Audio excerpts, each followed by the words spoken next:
김동현 박사님 큰 박수로 환영해 주시기 바랍니다.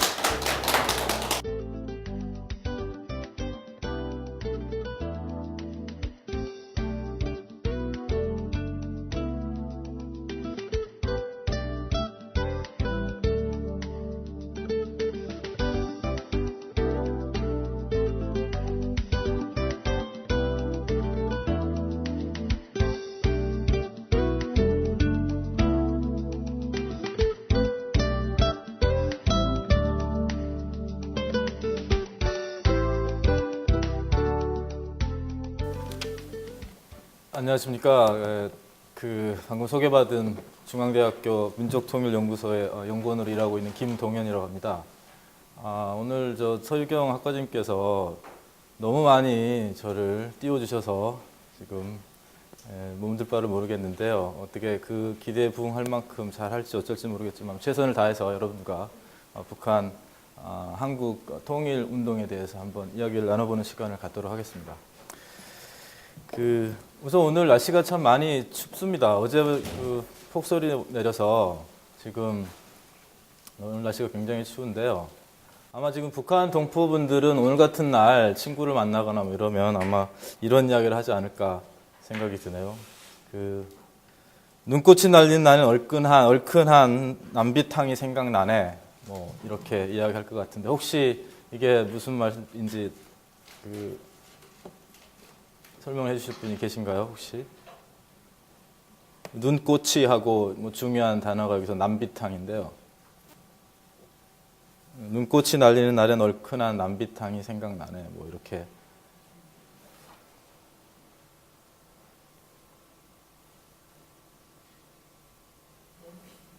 그렇죠. 남비 그러면 남비가 생각이 나시죠? 예. 말씀드리면 눈꽃이라고 하는 말은 눈송이라고 하는 말입니다. 눈송이가 날리는 날에는 뭐 날씨가 추우니까 얼큰한 남비탕, 이거는 찌개라고 하는 말입니다. 그렇죠. 뭐 우리도 이쪽에서 날씨가 추우면 이게 얼큰한 국물이 생각나지 않습니까? 그런 것처럼 북한에서도 그렇게 이야기를 하는데 이제 거의 뭐 저희가 50년 이상 서로 떨어져 있었기 때문에 남북이 분단되어 있는 상황이기 때문에 언어에서도 조금 이질적인 부분이 없지 않아 있습니다. 그래서 뭐 이거 이외에도 전혀 알아들을 수 없는 말도 있긴 한데 아마 그런 것들을 조금씩 하나하나 줄여 나가는 게 이게 우리가 통일로 가는 길이지 않나, 그런 준비이지 않나, 뭐 이런 생각을 해봅니다. 자, 오늘 제가 소개를 받은 것은 경희사이버대학교 NG학과에서 주최하는 세계 여러 나라 시민운동의 특징과 동향인데, 그중에서 제가 맡은 부분은 한국의 통일운동입니다. 오늘 제가 말씀드릴 한국의 통일운동은 크게 세 가지에 대해서 말씀을 드릴 예정입니다. 첫째는 인권에 관련된 시민사회 단체를 우선 보겠고요. 그 다음에 두 번째로 인도적 지원을 하고 있는 시민사회 단체들을 살펴볼 예정입니다. 그 주요한 단체를 조금 집중적으로 해서 살펴볼 예정이고요. 마지막으로는 북한 이탈 주민과 관련된 시민단체 내용과 주요 단체, 이걸 살펴볼 계획입니다. 그리고 북한 이탈 주민의 시민사회단체는 두 가지 종류가 있습니다. 한 가지는 남한에서 하고 있는 민관협력 시민단체가 있고요. 또 민간단체가 있고요. 북한에서 탈북하신 분들, 북한 이탈주민, 또 세터민, 여러 가지 명칭으로 불리고 있는데 그런 분들이 주최하고 있는 시민단체가 있습니다. 그리고 조금 이따가 말씀을 드리겠습니다만 북한 이탈주민은 지금 총 24,309명이 지금 대한민국 남한에 지금 계시고 있는 실정입니다. 그리고 관련된 단체도 굉장히 많습니다. 통일 문제 관련된 단체가 총 245개 단체가 있으니까요. 굉장히 많은 통일 문제에 관련을 갖고 있는 시민 단체들이 많이 활약을 하고 있다라고 이해를 하시면 될 것 같습니다.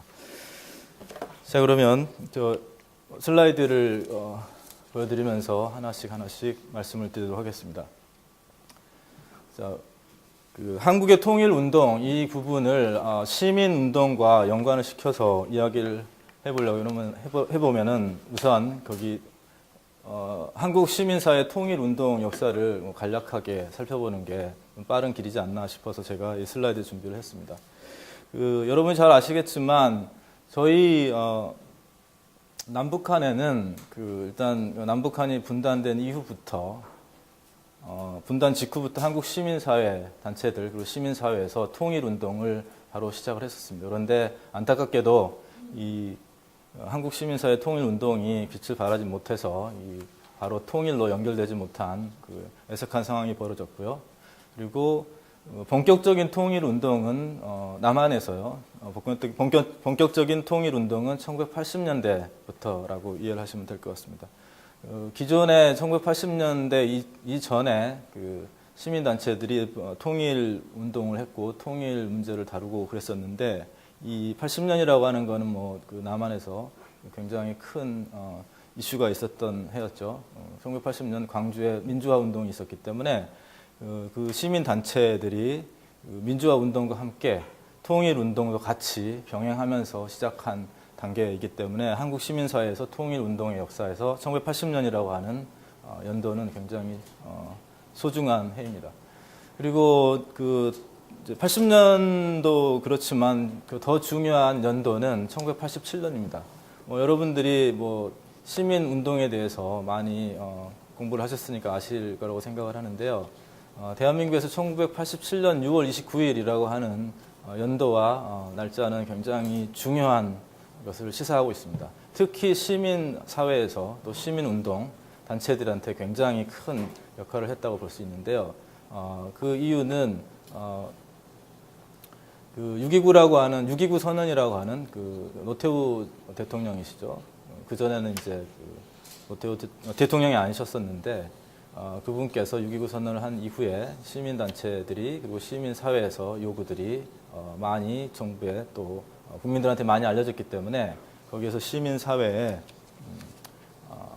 운동이 많이 다시 새로 재점화됐던 연도라고 이야기를 하고 있습니다. 그래서 1987년 이후부터 시민사회는 당시 정부의 통일 정책에 대해 비판적 입장을 적극적으로 표명을 했고요. 방식으로 많은 대북 접촉을 시도하는 등 활발한 통일 운동을 전개를 했습니다. 그래서 노태우 정부 때 1988년 7월 7일 날 노태우 대통령께서 1988년 77 선언이라고 하는 걸 발표를 하게 되죠. 그리고 91년에 12월에 남북 기본 합의서 채택을 함으로써 이 통일 문제에 대해 보다 적극적으로 정부에서 자각을 하게 되고요. 또 시민사회에서는 점점 더 통일 문제에 더 적극적으로 자세를 취하고 있습니다. 그리고 이와 관련해서 91년에 문익환 목사님이시죠. 이분이 방북을 하셔서 북한의 정책을 바꾸는 정부의 북한 정책이 바뀔 수 있는데 나름 일조를 했던 시기라고 말씀드릴 수 있겠습니다. 아이러니컬하게도 노태우 대통령께서 등장했던 87년 이후부터 이분이 대한민국에서는 최초의 민주 정부라고 할 수 있는데 어떻게 보면은 학자마다 견해가 좀 다르긴 하죠. 대한민국의 민주화가 실질적으로 형성된 연도가 87년이냐 아니면 1992년이냐 김영삼 정부 때냐라고 이야기하는데 시민사회 그리고 시민단체들이 많이 활성화됐다고 하는 점에서 봤을 때는 1987년부터 시민사회에 굉장히 큰 분수령이 됐던 해다라고 이해를 하시면 될 것 같습니다. 이러한 시민사회 단체들의 통일 문제에 대한 굉장한 큰 노력 그리고 역할들로 인해서 저희들이 두 차례 정상회담, 남북 정상회담을 갖게 되었습니다. 첫 번째는 잘 아시는 것처럼 2000년 6월 15일에 김대중 전 대통령께서 북한을 방북하셔서 김정일 국방위원장과 거의 처음 남북 간의 분단 이후 최초로 정상회담을 개최를 하셨죠. 그리고 두 번째로는 2007년 10월 4일 노무현 대통령께서 육로를 통해서 북한을 방북하셔서 2차 남북 정상회담을 갖게 됐습니다. 이런 것처럼 그 시민사회 운동들이 대한민국에서 굉장히 활성화가 되어 있었기 때문에 2차 두 번에 걸친 남북 정상회담을 개최할 수 있는 굉장히 좋은 기회를 그리고 전기를 마련했다라고 이해를 하시면 될 것 같습니다. 저희가 통일 운동 그리고 통일 문제 이거에 대해서 이야기를 나눌 때 가장 중요한 대한민국 정부는 이 두 정부를 이야기할 수 있습니다. 국민의 정부와 참여정부입니다. 김대중 전 대통령과 노무현 전 대통령께서 남북 문제에 굉장히 큰 관심을 갖고 노력을 경주하셨기 때문에 나름 통일 운동에 굉장한 일진보가 있었다고 이야기할 수 있는데요. 이거를 수치로 보게 되면은 이 통일부의 통일 관련된 단체들을 이렇게 보면 알 수가 있습니다. 1999년 현재 한 63개 단체들이 통일부 통일 관련 법인으로 지금 등록이 되어 있고요. 그다음 2009년 현재에는 245개 단체니까 거의 4배의 숫자가 늘어났다고 이렇게 수치로 볼 수가 있겠습니다. 그리고 활동 분야로는 기존에는 민주화 투쟁과 합쳐서 통일 운동을 다뤘다고 하면 조금 좀 단순한 측면에서 통일 운동을 시민 단체들이 했다고 하면은 현재에는 좀 더 다양한 형태의 연구 그리고 사회문화 협력, 대북에 대한 인도적 지원 등 여러 가지 다양한 형태의 활동 분야로서 통일 운동을 지금 추진하고 있습니다. 제가 맨 처음에 말씀드린 것처럼 이 시민사회, 남한 시민사회의 시민운동 관련 그리고 북한과의 통일 운동에 관련돼서 이야기를 나눌 때 맨 처음 이야기를 나눌 수 있는 부분이 인권입니다. 북한 인권에 관련해서 이야기를 나눌 수가 있는데요. 이 남한에서 최초의 북한 인권 문제를 제기했던 민간 기구는 북한 인권 개선 운동본부입니다. 이 운동본부는 1994년에 처음 발족을 했고요. 그렇지만 이 북한 인권 개선 운동본부는 최초로 북한에 대한 인권 문제를 제기를 했지만 그래도 본격적으로 북한 인권 문제를 다루지 못했기 때문에 저희가 통상 이야기하는 본격적 의미의 최초 북한 인권 민간 기구는 1996년에 설립된 북한 인권 시민연합을 최초 그리고 본격적 의미의 최초 북한 인권 관련 시민단체다라고 이야기를 합니다. 여기에는 인권 운동가 셨던 윤현 이사장님께서 굉장히 큰 역할을 해주셔서 북한 인권의 실상 등 여러 가지 이야기를 해서 남한에 있는 사람들뿐만 아니라 전 세계의 사람들이 북한 인권의 실태에 대해서 많은 부분을 이해하게 된 측면이 있고요. 북한 인권 시민연합에 대해서 조금 더 말씀을 드리면 96년 5월에 인권운동가 그리고 지식인, 북한 이탈 주민 등 그런 분들이 같이 발족을 하셔서 비영리, 비정부 그리고 비종교 인권단체로 출발을 했습니다. 그리고 이 북한 인권 시민연합에서 다뤘던 내용들은 기본적으로 북한 주민들의 인권 개선을 위해서 노력해야 된다라고 이야기를 한 부분이 가장 중요하고요. 그 부분 중에서 정치범 수용소에 수용되어 있는 북한 주민들에 대한 인권 상황을 남한에도 이야기를 할 뿐만 아니라 국제사회에다가 알리는 계기가 되었습니다. 그리고 또 다른 방식은 정치범 수용소 실태에 대한 자료 수집을 해서 이 자료를 가지고 국내외에 많은 홍보 활동을 했었습니다. 그 외에도 여러 가지 역할을 담당했었는데 북한 인권 시민 연합의 가장 궁극적인 목표는 이 슬라이드에서 보시는 것처럼 남북 통일과 민족 공동체 형성에 이바지하는 것을 가장 중요한 목표로 잡고 있었습니다. 2000년대에 들어와서 시민 단체들도 굉장히 많이 생겼고 또한 통일 운동 단체들도 거기에 발을 맞춰서 많이 생겼었는데요. 이 시기에는 이 북한에 관한 정보가 굉장히 많이 쏟아졌던 시기입니다. 그렇기 때문에 북한에 대한 정보를 많이 알 수 있었고 특히 탈북자들이 남한으로 많이 진입해 왔기 때문에 그분들이 해주시는 이야기들을 많이 들을 수 있었기 때문에 이 북한 인권에 관련된 그 이야기들을 이제 많이 접할 수 있게 됐죠.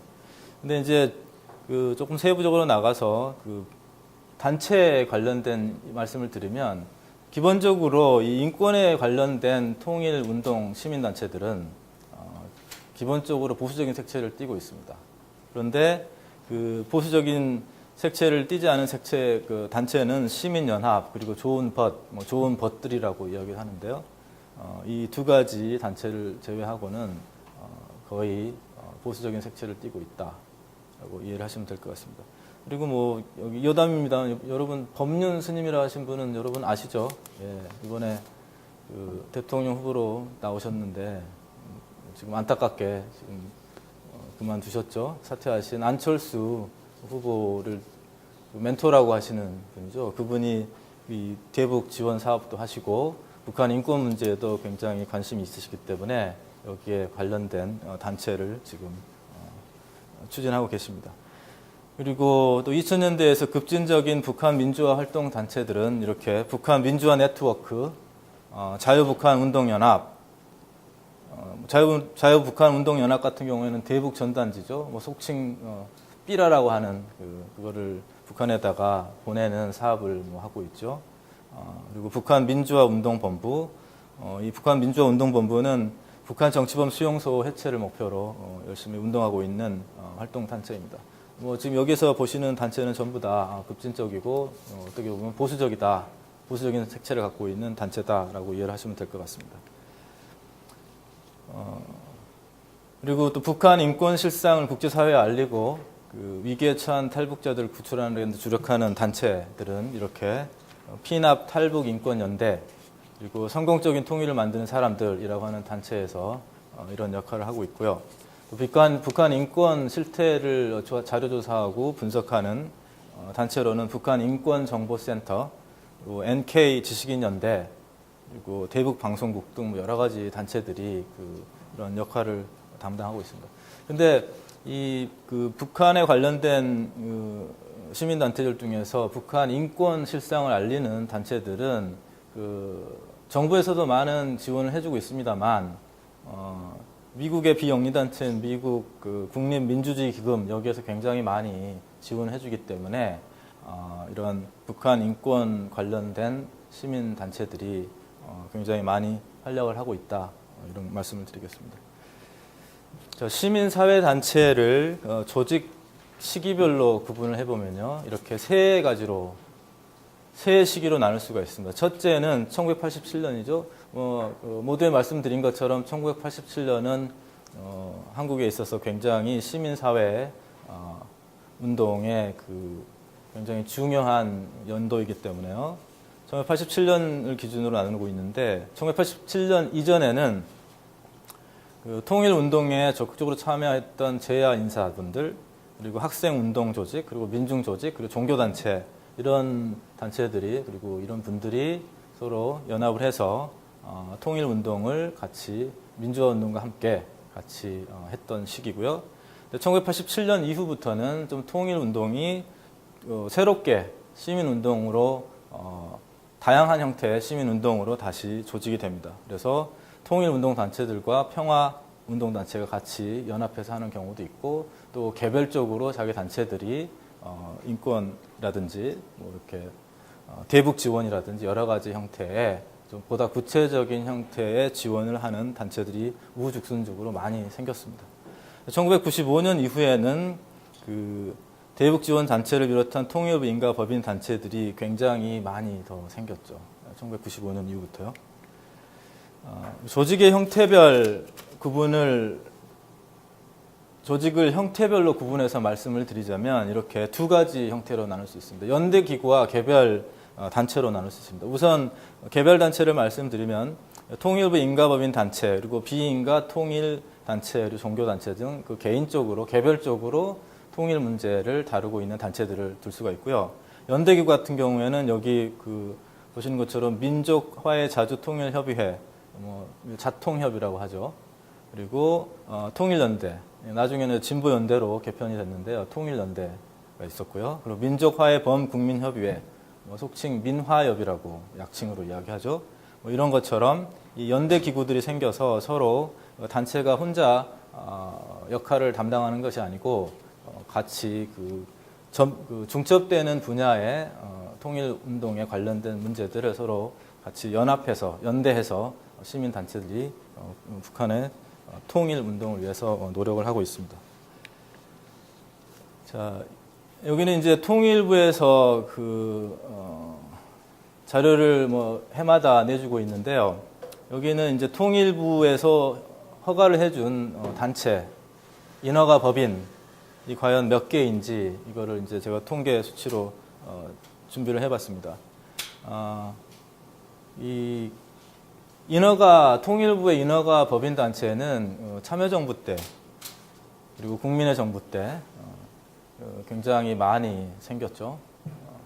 그래서 총 2009년 현재 총 245개 단체니까요. 지금 2012년이니까 지금 뭐 더 많이 생겼습니다. 근데 이제 이 뭐 모든 시민 단체가 그렇습니다만 이 통일에 관련된 대한민국의 시민 단체들도 이렇게 생겼다가 또 없어지기도 하고 뭐 이렇게 되니까요. 이 숫자가 지금은 뭐 파악이 되지 않는 상황인데 245개보다는 훨씬 더 많은 시민 단체가 통일 운동에 관련을 하고 있고 통일부에 인허가를 내준 단체가 점점 더 많이 늘어나고 있다라고 이해를 하시면 될 것 같습니다. 보시면 아시겠지만 1996년 그리고 2000년에 뭐 44개로 그 전에 비해서 그전 5년에 비해서 거의 2배 정도 통일부에서 인허가를 내준 시민단체들이 많이 더 생겼죠.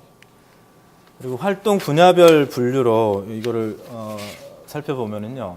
일단 통일 전반에 관련된 단체가 63개, 그리고 두 번째로 많은 단체가 인도 지원입니다. 대북 지원입니다. 여기에는 뭐 식량 지원도 해주고 의료 지원도 해주고 뭐 여러 가지 형태의 대북 인도 지원을 해주는 단체가 두 번째로 많고요. 그다음에 세 번째로는 이 학술 연구하는 단체입니다. 그리고 뭐 네 번째는 사회문화 뭐 이런 식으로 해서 활동 분야별로 통일에 관련된 문제를 다루고 있는 시민 단체들이 이렇게 나눌 수가 있고요. 그리고 통일 활동 분야에 따라서 나누자 보면 이렇게 63개 단체입니다. 그 전에 제가 보여드린 슬라이드에 이렇게 나와 있죠. 통일 전반에 관련된 부분 63개 단체가 있고 뭐 이거를 염두하시고 그 다음을 보시면 될 것 같습니다. 통일 활동 분야는 이렇게 63개 단체가 있습니다. 뭐 굉장히 많아서 제가 지금 다 말씀 못 드리겠고요.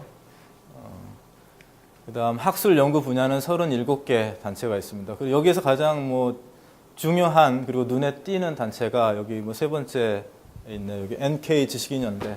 이거는 북한 그 세터민들, 북한 이탈 주민이셨던 분들 중에서 자칭 인테리들이셨던 분들이 여기 NK 지식인연대라고 하는 시민단체를 설립하셔서 북한 문제에 대해서 많이 연구를 하고 계십니다.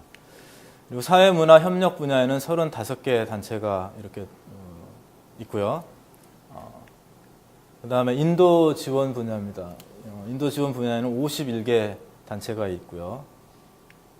그 다음에 세터민 지원 분야입니다. 이거는 탈북자, 북한 이탈 주민을 위해서 노력하고 있는 시민 단체라고 할 수 있습니다. 여기에는 34개 단체가 여기에서 일을 하고 있습니다. 여기서 눈에 띄는 단체를 말씀드리면 여기 북한 민주화 네트워크라고 하는 단체입니다. 이거 북한 이탈 주민들이 만든 단체인데 북한의 대북 전단을 날려주는 그런 단체고요. 그리고 그 밑에 북한 이탈 주민 후원회라고 하는 단체가 있는데요. 이 단체가 민관 협력으로 굉장히 잘 되어 있는 남한 단체입니다. 탈북자들이 만든 단체가 아니고요.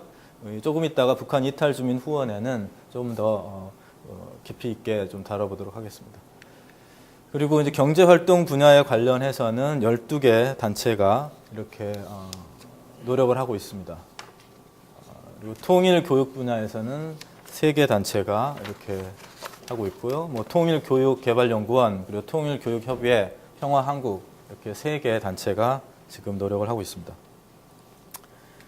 그리고 뭐 통일부에서 인허가를 내줬던 단체는 총 245개 단체인데요. 그 이외에도 인허가를 받지 못한 단체 및 연대 기구가 꽤 많이 있습니다. 뭐 여러분이 딱 이 슬라이드에서 보시는 것처럼 그 조금 정부에 반하는 이야기, 목소리를 내는 단체들에 대해서는 아직까지 그 비인가 단체로 지금 분류가 되고 있습니다. 그리고 연대 기구를 서로 형성을 하고 있고요. 시민사회단체를 조금 그 이념 성향별로 구분을 해보면 이게 조금 진보적인 단체, 그리고 중도적인 단체, 그리고 조금 보수적인 단체 이렇게 나눌 수 있는데요. 우선 진보적인 성향 단체를 보면 이렇게 슬라이드 제가 준비한 슬라이드에 있는 것처럼 이렇게 있습니다. 일단 남북공동선언 실천연대라고 하는 단체가 있고요. 민주주의 민족통일전국연합 등 뭐 굉장히 많은 단체가 이 진보적인 색채를 띠고 통일운동에 전념을 하고 있습니다. 그리고 대중적 중도 성향의 단체입니다. 당연히 뭐 중도 성향 단체가 가장 많습니다. 그래서 여기서 가장 눈에 띄는 단체가 민족통일중앙협의회라고 하는 세 번째 줄에 있는 민족통일중앙협의회라고 하는 단체가 굉장히 큰 역할을 하고 있고요. 또 밑에 다섯 번째 보면 영세중립통일협의회라고 하는 단체가 있는데 이 단체 같은 경우는 옛날에 통일연구원 원장을 하셨던 곽태환 지금 은퇴하셨죠, 교수님이신데요. 그분이 여기에 굉장히 관련을 많이 하셔서 그 영세중립 통일에 관련해서 굉장히 많은 역할을 하고 있는 걸로 알고 있습니다. 그리고 또 평화 네트워크 등등 여러 가지 단체가 대중적 중도 성향으로 분류될 수 있는 단체라고 이야기할 수 있을 것 같습니다.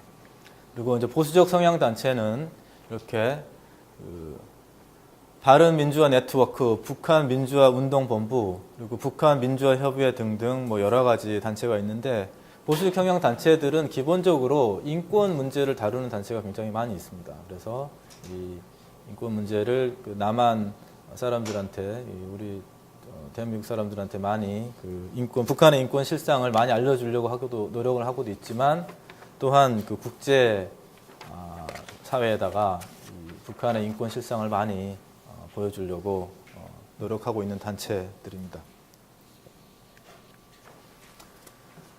자, 두 번째로 인권 문제를 제가 말씀을 드렸고요. 두 번째로 이제 대북 지원입니다. 인도적 지원인데요. 대북 인도적 지원은 1995년이 그 연도가 우리 대한민국에서 분수령이 되는 연도다라고 이해하시면 될 것 같습니다. 왜냐하면 1995년에 북한에 여름에 굉장히 수해가 있어서 북한에서 굉장히 고통을 받았었습니다. 식량도 많이 부족하고 여러 가지 의료 용품도 부족하고 여러 가지가 부족해서 이거를 유엔에다가 이야기를 했었죠. 그래서 이게 유엔 대표부에 긴급 구호를 요청함으로써 이게 이제 대북 지원, 대북 인도적 지원을 이제 하기 시작했는데요. 이 대북 인도적 지원은 우리 정부뿐만이 아니라 국제적으로 또 많이 알려졌기 때문에 국제 NGO에서도 많이 대북 지원을 시작을 했었습니다. 그리고 이제 우리 정부에서는 95년 9월 14일부터 민간 차원의 대북 지원을 제한적이지만 허용을 했던 시기입니다. 그래서 이제 북한에 대한 이런 대북 지원을 하게 됐던 이유는 이게 만약 이제 북한 식량난이 계속 지속이 되고 있는데 결과론적으로 말씀드리면 이런 북한 식량난이 계속 지속되고 이게 북한이 굉장히 어려운 상황이 되면 남한의 정부에도 굉장히 타격이 온다라고 하는 어떤 생각이 있었기 때문에 대북 인도적 지원을 하게 됐던 것입니다. 그리고 또한 이제 같은 동포라고 하는 어떤 동질감이 있었기 때문에 거기에 대한 지원을 하게 됐죠.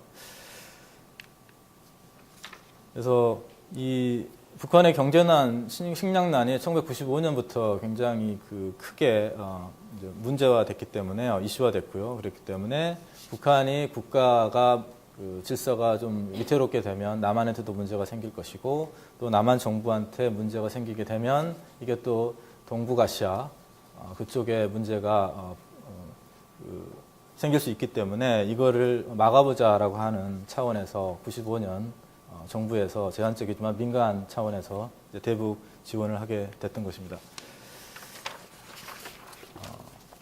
그래서 이제 대북 지원의 형태는 여러 가지가 있는데요. 그때 당시 했었던 대북 지원은 이렇게 일단 식량이 부족했으니까 식량을 지원을 했었고요. 뭐 쌀이라든지 옥수수 이런 것들을 지원을 했었고요. 그 다음에 보건의료시설 뭐 이런 것들을 지원을 또 했습니다. 그리고 이제 좀 더 구체적으로 말씀을 드리면 굉장히 그 식량난이 심각했기 때문에 이 식량난 때문에 만성적 영양 부족 상태 때문에 이게 간염도 올 수 있고 또 폐렴 같은 이런 질병에 노출이 될 수 있는 상황이 생겼고요. 또 뭐 장티푸스 콜레라 이런 것들 같은 이런 질병에 노출이 될 수 있었기 때문에 이런 대북 지원을 해야 됐던 것입니다. 대북 지원, 특히 대북 인도적 지원에서 중요한 것은 이게 이 네 가지로 이야기를 할 수 있습니다. 식량 지원, 그리고 농촌 개발, 그리고 보건의료 지원, 그리고 마지막으로 긴급재난으로 인한 이재민 구호 피해 복구, 뭐 이렇게 네 가지 형태의 대북 인도적 지원을 하고 있는데요. 근데 이 대북 인도적 지원이라고 하는 건 어떤 국가적인 차원에서 할 수 있고, 정부 차원에서 할 수 있고요. 또 민간 차원에서 할 수 있는데, 이게 이 중요한 포인트는 일상적 수준에서 이루어지는 통일 과정이다. 왜냐하면 이게 지금 남북한이 앞으로 이제 뭐 통일이 언젠가는 되겠지만 저희가 알고 있는 이 서유럽의 동서독의 통일의 방식으로 과연 가느냐 아니면 우리의 나름대로 그 남한식의 통일 방식으로 가느냐라고 하는 두 가지 길을 저희가 선택할 수 있는데 이 대북 지원이 중요한 이유는 이렇게 그 통일 과정으로 갈 때 이게 조금 더 일상적 차원 그런 차원에서 이게 대북 지원이 돼야 이게 서로 그 부담감 없이 거리낌 없이 이렇게 서로 주고받을 수 있는 것이기 때문에 이 대북 지원은 이런 네 가지 차원으로 지금 시도를 하고 있습니다. 대북 관련한 인도적 지원의 지원 총액을 이제 살펴보려고 제가 준비한 이 슬라이드인데요. 여러분 이따 보시는 것처럼 지금 이번 정부에서는 대북 지원이 굉장히 미약합니다. 이 대북 인도적 지원 총액 추이 여기 슬라이드는 정부와 민간단체를 지금 합쳐서 말씀을 드린 건데요. 이건 통일부에서 나온 그 자료인데요. 2007년이죠. 노무현 대통령 참여정부 말기에 거의 4,397억을 지원했습니다. 여기는 뭐 정부 민간단체 다 합쳐서입니다. 2008년에 1,163억이었다가 2010년에 404억으로 줄었습니다. 거의 2007년부터 2010년 3년 사이에 거의 10분의 1 이상으로 줄었죠. 그랬는데 2011년에 이게 196억으로 줄었습니다. 그러니까 2007년 최고로 많이 지원했던 그 2007년에 비하면 이게 거의 한 20배 이상 차이가 날 만큼 이 대북 지원이 굉장히 줄었다라고 보시면 되겠습니다. 자, 정부 차원의 대북 인도적 지원 금액은 2010년에는 183억입니다. 이거는 신종플루 치료제 지원으로 112억 원을 지출을 했고요. 그리고 1995년에 그 수해 때문에 신의주에 수제 지원으로 쌀 5,000톤 대략 한 72억 원 정도 되는 금액을 정부 차원의 대북 인도적 지원을 했고요. 그리고 2011년에는 65억으로 줄었습니다. 3분의 1 정도 줄었습니다. 그래서 이거는 그 국제기구죠. 유니세프의 북한 영유아 지원 사업에 있는 남북협력기금 여기에서 지원을 한 것입니다.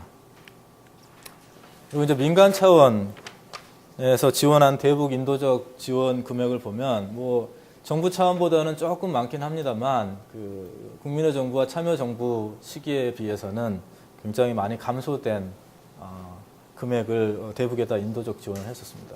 2008년에는 725억 원을 지원했다가 2011년에는 131억 원을 지원했으니까 굉장히 많이 줄었죠.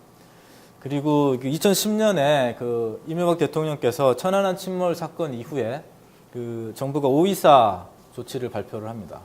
이제 더 이상 이제 북한과 그 화해 모드로 갈 수 없다라고 이제 이야기를 했던 것이죠. 그래서 이게 이제 대북 지원 사업을 원칙적으로 부르셨기 때문에 이 그 당연하게 대북 그 지원 금액들이 줄어들 수밖에 없는 지금 상황입니다.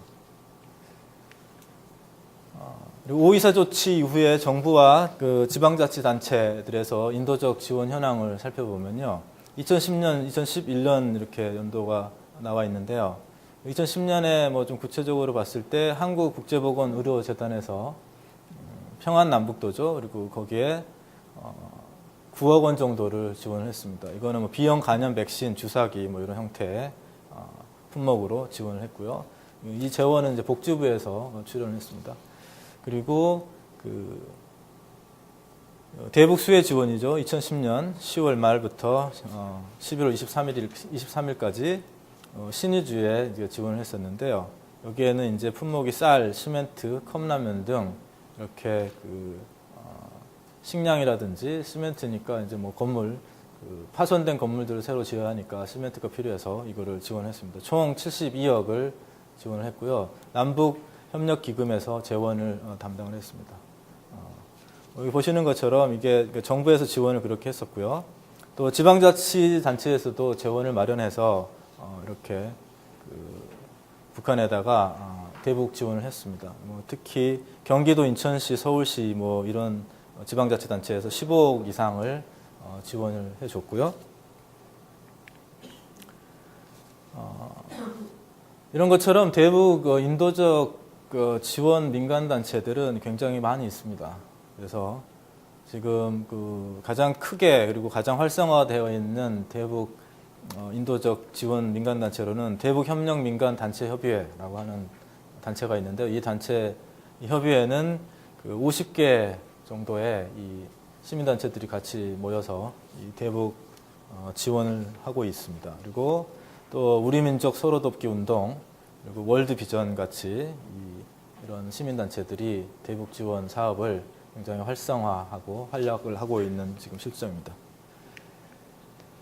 마지막으로 그 북한 이탈 주민에 대해서 지금 말씀을 드릴까 하는데요.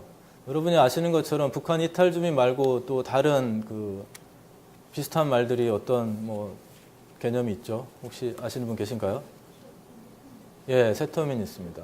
근데 세터민이라고 하는 그 개념은 통일부에서 2005년부터 이 북한 이탈 주민이라고 하지 말고 세터민으로 좀 바꾸면 어감도 좋고 하다 이렇게 이야기가 나왔는데 저도 아직은 세터민이 잘 입에 붙지가 않아요. 북한 이탈 주민이 굉장히 많이 입에 붙어서 그런데요. 여기 보시는 것처럼 북한 이탈 주민 이렇게 세터민, 세터민이라고 하는 새로운 터를 새로운 터에서 살게 되는 사람 뭐 이런 의미죠. 세터민이죠. 그리고 월남 기순자, 귀순 북한 동포, 탈북자 뭐 등등 여러 가지 형태로 이야기를 부르고 있습니다. 뭐 지금은 북한 이탈 주민 아니면 세터민 이렇게 두 가지로 많이 지금 사용을 하고 있습니다. 그리고 이제 북한 이탈 주민이라고 하는 그 정의는 이게 이제 그 1999년에요. 남한 정부에서 북한 이탈 주민의 보호 및 정착 지원에 관한 법률이라고 하는 것을 제정을 했었는데요.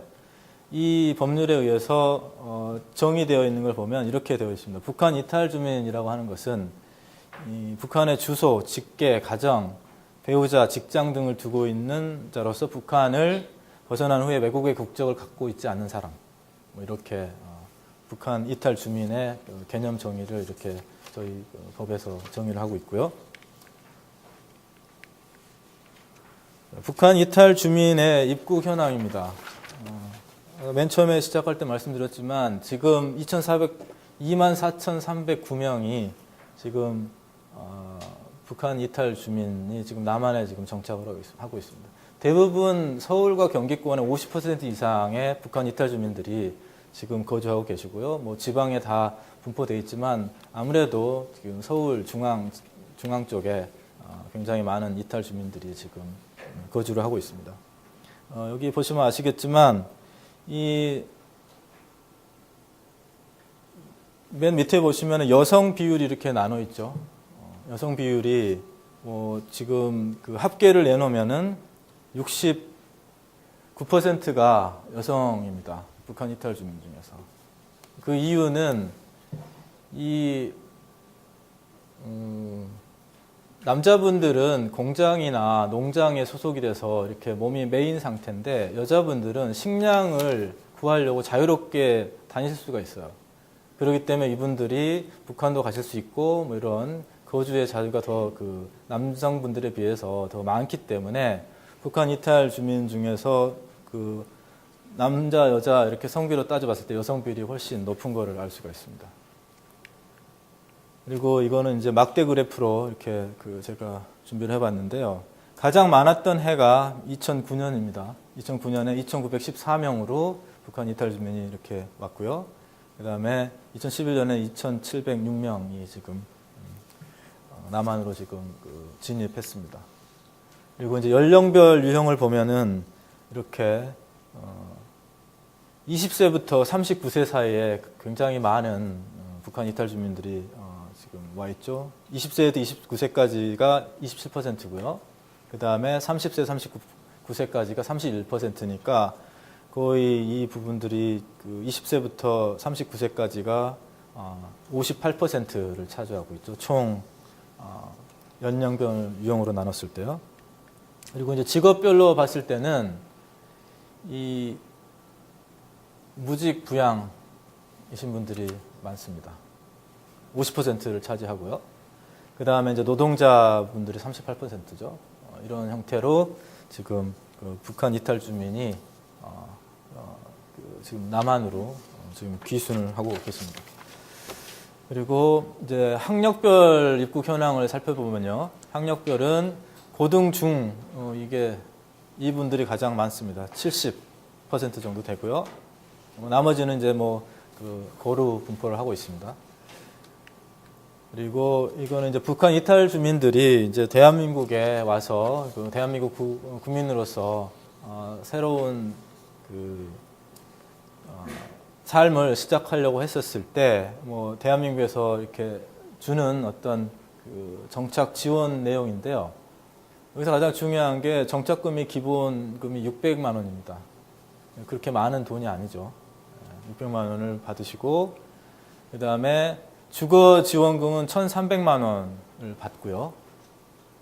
그리고 의료보험은 우리 지금 대한민국 국민과 거의 동등한 수준의 의료보험을 받고 있고요.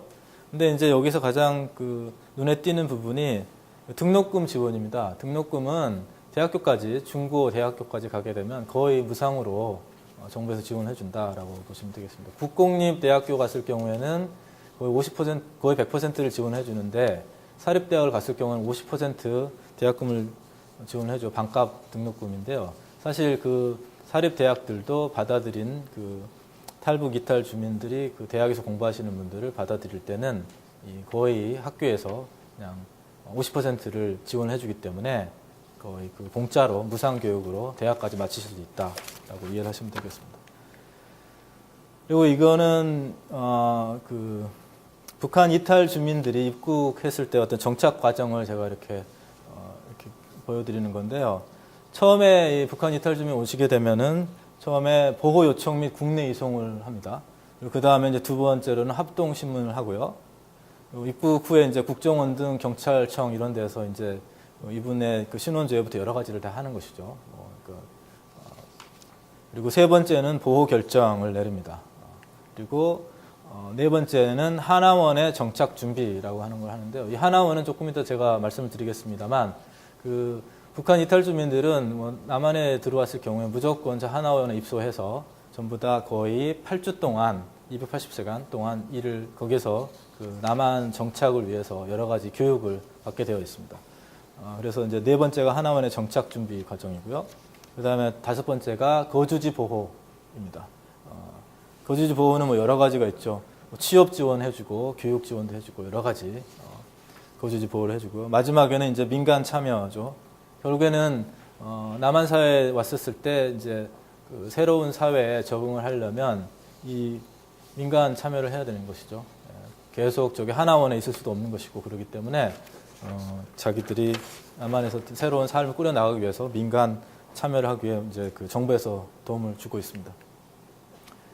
하나원이라고 하는 그 지금 안성에 있습니다만 거기는 그 최초에 하나원이 설립됐었을 때는 한 300명을 전부 다 연인은 300명 동시에 수용해서 거기에서 8주 동안 그 교육을 할 수 있는 지금 기관으로 지금 출발했었는데요.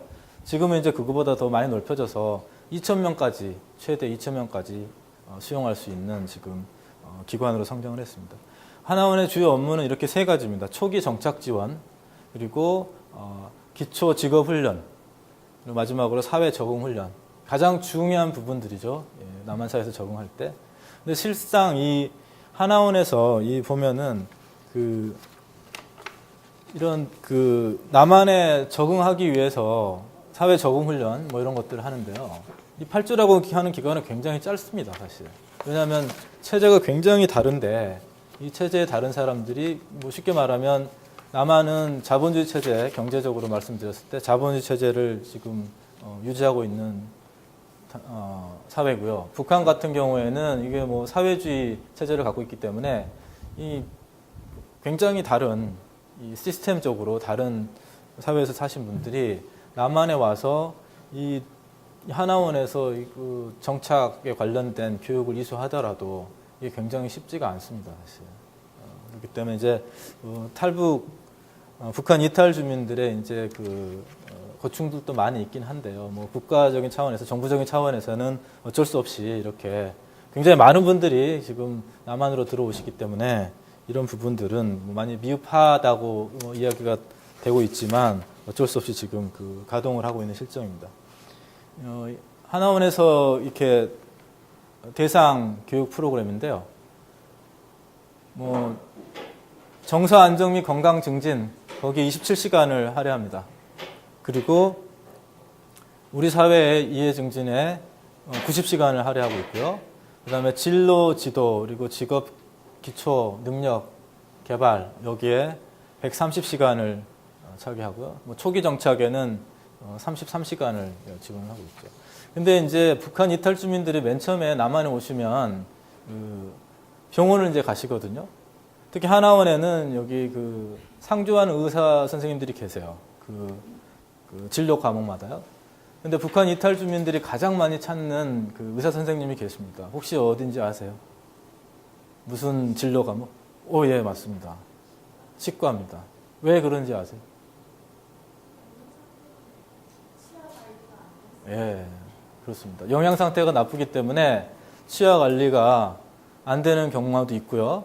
또 하나는 이게 의료가 지금 많이 부족하기 때문에요. 의료 지원 같은 게 지금 많이 없어서 부족하기 때문에 북한에서는 치과에서는 저희 같은 경우에는 처음에 충치가 생기면 이거를 조금 충치가 생긴 부분만 파내고 이렇게 떼우지 않습니까? 그런데 북한에서는 그렇게 떼우는 그런 게 부족해요.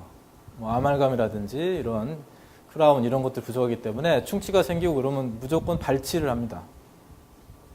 그렇기 때문에 이제 북한 이탈 주민들이 대한민국 왔을 때 가장 많이 찾는 데가 치과라고 해요. 치과 선생님이 가장 바쁘다고 이야기를 하시더라고요.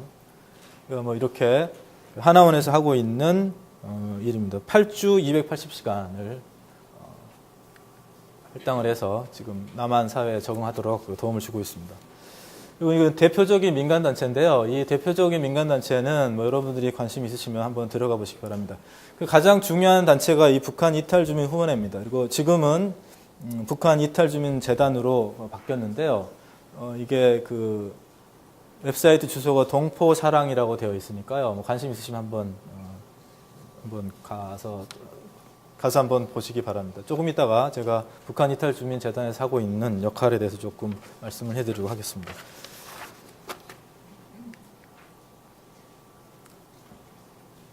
자, 이처럼 시민단체들이 통일운동에서 굉장히 많은 역할을 하고 있는데요. 인권, 그리고 대북 지원, 그리고 뭐 북한 이탈 주민을 위해서 여러 가지 큰 역할을 하고 있는데 이 남한 NGO들의 성과는 이렇게 나눌 수가 있습니다. 결론으로 말씀드리면 인권에 대해서 굉장히 큰 역할을 하고 있다. 그게 가장 중요한 부분이고 그 부분을 우리 남한 국민들이 인식을 해야 하고 또 그 국제사회에다가 많이 알렸을 때 북한의 그 정부에서 점점 더 그 어떤 나름 압박감을 느껴서 자기들이 서방 세계로 나오려고 하는 그런 시도를 할 수 있기 때문에 남한의 남한 시민단체들의 통일운동에 관련돼서는 이게 인권 문제들을 가장 많이 다루고 있다. 그리고 시민단체들의 가장 큰 성과, 통일운동에 관련된 시민단체들의 큰 성과다라고 이해를 하시면 되겠습니다. 북한 이탈주민 지원재단입니다. 북한 이탈주민후원회라고 이게 2010년에 명칭이 바뀌었는데요. 이거 원래 1997년에 생겼던 건데요. 그 지원하게 된 이 법률은 이렇게 북한 이탈 주민의 보호 및 정착 지원에 관한 법률로 해서 1997년 8월 18일에 설립된 특수법인입니다. 그리고 이거는 이제 민관 협력 단체라고 보시면 되겠습니다. 그래서 이 민관 협력 단체인데 이게 굉장히 재원이 많습니다. 250억 정도 되니까요. 2011년에요, 예산이. 굉장히 큰 단체죠. 이 단체에서 북한 이탈 주민을 위해서 굉장히 가장 큰 역할을 하고 있다라고 이해하시면 되겠습니다. 자, 민관 협력 단체를 위주로 제가 북한 이탈 주민 지원 북한 이탈 주민 관련 시민 단체를 지금 말씀드리고 있고요. 북한 이탈 주민 지원 재단의 역할은 이렇게 북한 이탈 주민 후견자 역할을 해주고, 그다음에 두 번째로 민간 단체 구심점 역할을 해주고, 마지막엔 정부와 민간의 가교 역할을 해주는 큰 역할을 하고 있습니다.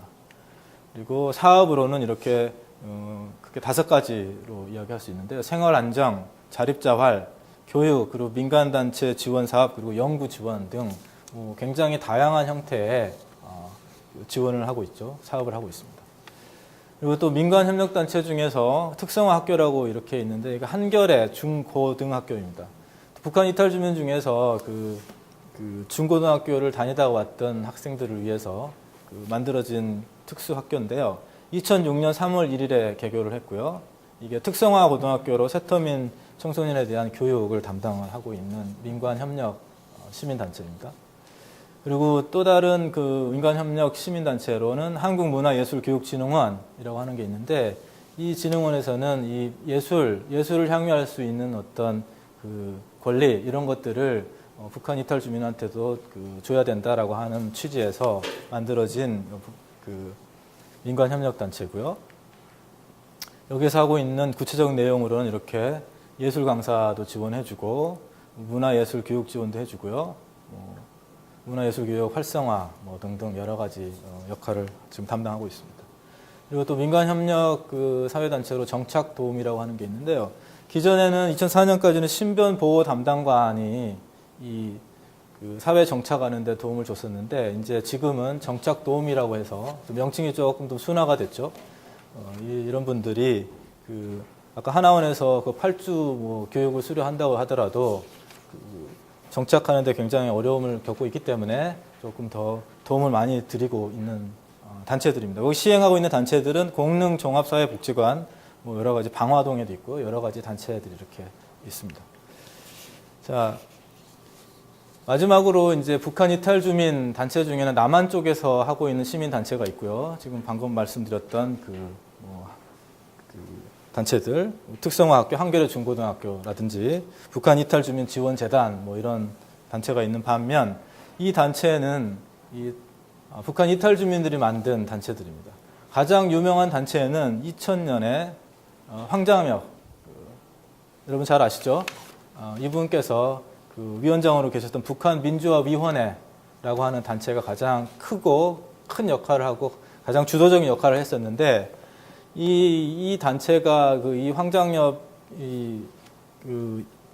노동장 비서였죠, 이분께서 2010년 10월 10일에 돌아가신 이후부터 이 단체가 와야 된 건 아닌데요. 다른 단체들하고 조금 불협화음이 나서 지금은 조금 이게 좀 쇠퇴가 돼 있긴 하지만, 탈북자들, 북한 이탈 주민들이 만든 단체 중에서는 그래도 가장 아직까지도 정통하고 가장 큰 역할을 하고 있는 단체다라고 이해를 하시면 되겠고요.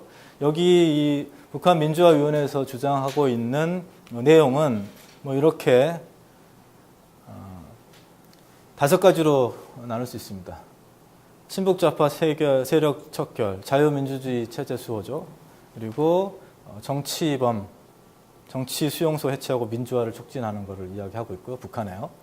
그리고 그 김정일 뭐 지금은 이제 죽었지만 그 인민군대를 축소하고 이거를 좀 변화시켜야 된다라고 하는 거에 주안점을 두고 일을 했었고요. 그리고 탈북자들의 성공적으로 대한민국에 정착할 수 있도록 도움을 주고 마지막으로 북한의 이제 자유민주주의 정권을 수립해서 남한과 그 좋은 관계를 갖고 나중에는 이제 평화통일에 이르도록 하는 것에 주안점을 두고 이렇게 생겼던 위원회입니다. 그런데 이 북한 민주화위원회가 나름 이제 불협화음이 생겨서 지금 북한 민주화 추진 연합회라고 하는 게 생겼는데요. 황장엽 전 노동당 비서가 2010년 10월 10일에 돌아가셨는데 그 2주년에 딱 맞춰서 2012년 10월 10일에 이게 결성이 됐습니다. 그래서 북한 민주화 추진 연합회라고 명칭을 부르고요.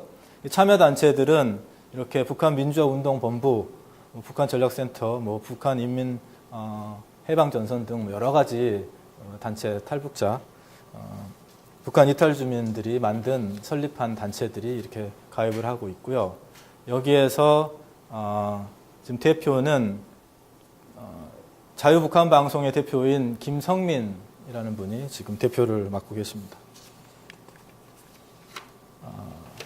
북한 민주화 운동본부에서는 뭐 이런 지금 역할들을 하고 있고요.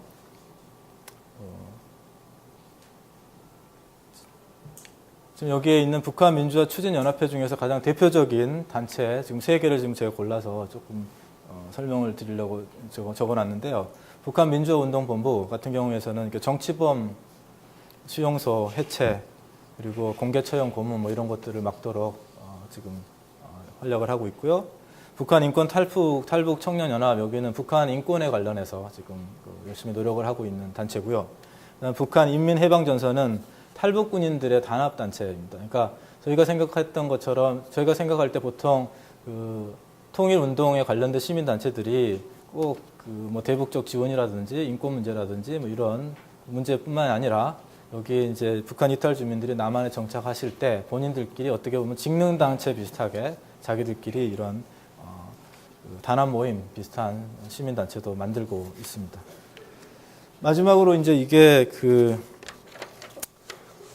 북한 민주화 추진 연합회에서 가장 큰 역할을 하고 있는 것이고 국민들이 가장 많이 잘 알고 있는 것이죠. 대북 전단지 살포입니다. 이게 올해 2012년 10월에 경기도 파주 임진각에서 이 20만 개 정도를 대북 전단을 날리려고 했었는데 정부에서 이거를 금지를 해가지고요. 결국에는 경기도 파주에서는 하지 못하고 인천 강화도로 옮겨서 결국에는 이거를 대북 전단을 보냈습니다. 한 12만 개 정도를 보냈죠. 그래가지고 지금은 이제 나름 북한 이탈 주민 단체들이 설립한 단체에서는 직접적으로 저렇게 대북 전단을 보내고 있는 지금 실정입니다. 예, 뭐 지금까지 북한의 한국의 통일운동이네요. 한국의 통일운동에 대해서 살펴봤습니다.